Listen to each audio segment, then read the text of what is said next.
Chapter 12. Grayle.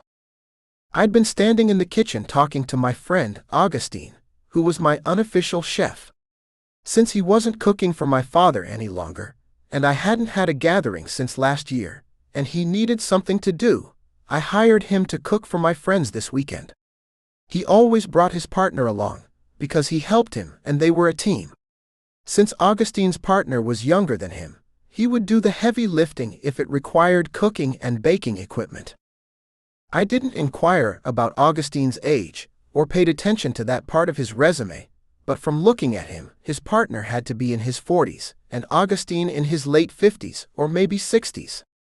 He was in great shape, so that threw me off. I'd been seeking someone to cook for my father when he'd been living at home alone, and before I had to place him into an assisted living facility. Augustine was a godsend, because he was the one who contacted me when he noticed that something was wrong, and he advised that I should move back home and see to him. Augustine had done the best he could by cooking him healthy meals, and his partner would see that my father took his exercise. There were a host of others that were caring for him. However, I had to move home, and my father needed more than I could provide as his dementia progressed. Austin was traveling most of the time, and it wasn't a hard choice between being in New York or here. I felt relieved to be home, to tell the truth. As Augustine moved about and took over a kitchen wherever he was, all he talked about was how much he loved to cook for others. He said that the way he cooked and the ingredients he used, he planned on living to over 100, because his partner was so young and he didn't want to leave him alone early. I hired him, not only because of the cooking, but because he told such wonderful stories of living in the Big Easy. He never tired of telling me his family had lived in Louisiana for generations dating back to 1765, when one of his ancestors sailed as a cook with the famous pirate Jean Lafitte, and I never got tired of listening to his tales that had been passed down since he could remember. I'd invited Augustine to come to the cabin and relax with his partner. However, he said that he couldn't be around food unless he was the one cooking or baking it. I offered to pay him, but he refused. He stated that he liked to keep in practice now that he'd retired, but it appeared he wasn't retired at all. When I called him, I asked, "What are you doing this weekend, my friend?" "Nothing, my friend, but trying out a new recipe. Would you like to try it out on my guests?" "They are a tough crowd," I chuckled, not knowing for sure, but I knew Augustine wanted honest feedback, "and they won't eat it and tell you it's great, and spit it out the moment you turn your head so you're not looking. They will tell you exactly what they think." That's all it took. He beat me up to the cabin, behind the cleaners. As he was preparing the food, he turned to me and smiled. "If your friends spit out my food, it will be their loss," he said, raising his head and offering me a smile. "But I'll welcome their opinions, because I'm writing a cookbook, and I need some input on the taste and consistency of my cakes." "I don't know if they're into cakes." "Everyone is into cakes and pies," he assured me with a flay of his arms, after he'd placed a colorful garnish on a plate. "All my food is healthy, and my cookies and cakes are as well. One taste and you'll think you've died and gone to heaven. They can eat them with their coffee or tea. I have it all planned out." "Great. You do what you do," I said absent-mindedly. Although I loved listening to Augustine's ideas and recipes, and the famous people he'd cooked for, I was preoccupied with my own thoughts. I hit him on the back, and walked away from the prep table, going over to the large window half covered with foliage and large pines on the outside, and left Augustine to his work, and mumbling something about his kitchen. Any kitchen he brought his pots into and cooked was his kitchen. I had more pressing things to take care of than to sit and listen to Augustine complain about how he couldn't find anything, and next time I had to come to his house and let him cook a Cajun meal. I looked up what they ate in New Orleans and the bayous of Louisiana, and I wasn't looking forward to frog's legs anytime soon. The seafood gumbo maybe. Leaning forward and squinting, I asked, "Where are my glasses?" I could make out a few images of cars driving down the road, and my heart shuddered and my cock twitched, thinking it could be Caden. I hoped I'd spot Caden's car before everyone came down to eat.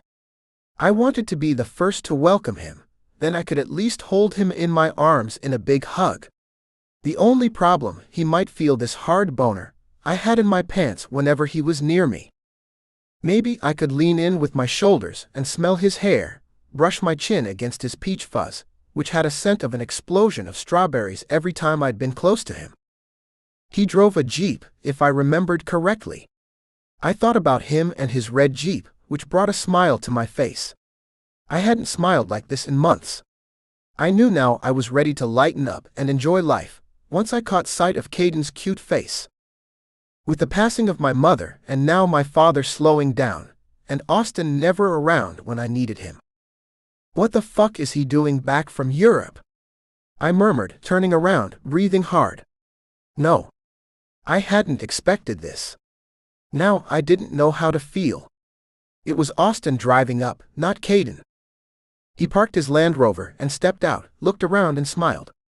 He'd been here once when I brought him down from New York to meet my parents, and my father had some friends over. That was the time when they didn't quite see eye to eye. My father had asked him if he had hunted or used a gun before. Austin told him the truth. He didn't own a gun, wasn't going to get one, and he didn't hunt. Nothing wrong with that, I'd thought at the time. But my father raised an eyebrow, and with the audacity of a man a certain age, said in front of everyone, "What kind of man doesn't know how to shoot a gun?" Austin didn't say a word. He just climbed into his car and left. He hadn't been back here since, well, until today. I didn't warn him about my father who spoke his mind, and that he'd been in the armed service. When the door to the passenger side opened, a guy smiling and looking up with a large camera in his hand and the strap around his shoulder began snapping pictures of my father's lodge and of Austin standing in front of it, as if it was a trophy of an endangered animal he'd just shot. He was all smiles, and I was sure it was because my father wouldn't be here this time. There was no way I'd expected him, or his guest he hadn't bothered to tell me about. His little surprises made me tired. It was supposed to be a quiet time, where I could laugh with friends I knew and had grown up with, tell stories of our youth, and what it felt like being gay in a small town, and then we would pair off with our partners and spend that time relaxing with each other. Austin was my partner, all right, but he never wanted to associate with the friends I knew.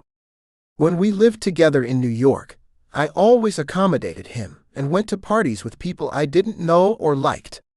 They were superficial, and I knew Austin was too when I asked him to live with me. Lately I'd learned a little more about Austin, and I wasn't liking what I'd understood about him. He was only concerned about me when he thought I'd want someone else. I'd asked Austin if he could come back to the States to be with me for a few weeks, and he'd given me an emphatic no.